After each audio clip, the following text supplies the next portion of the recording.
বৃহস্পতিবার দিন চেষ্টা করি তাড়াতাড়ি স্নানটা সেরে নিয়ে পুজোটা করে নেওয়ার। তাই সকাল সকাল উঠে রান্নাটা চাপিয়ে দিয়েছি। আগের দিনকেই বিকেলবেলায় এত বৃষ্টি হলো, বেলুর বালি তো একদম ভাসিয়ে দিয়েছে, যাচ্ছে তাই অবস্থা। ভেবেছিলাম গরমটা একটু কমবে, একদমই না, গরম একই আছে, বরঞ্চ বেশি ঘামছি মনে হচ্ছে আজকে সকাল থেকে। সৌভিক কদিন ধরেই ডালের ভর্তা খাবে বলেছিল, তা আজকেই সেটা ডালের ভর্তাটা বানাচ্ছি।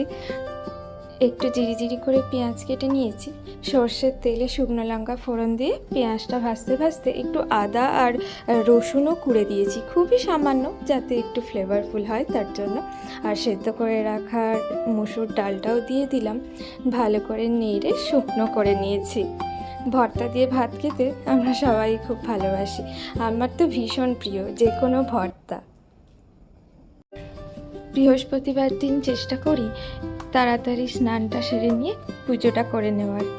তাই সকাল সকাল উঠে রান্নাটা চাপিয়ে দিয়েছি।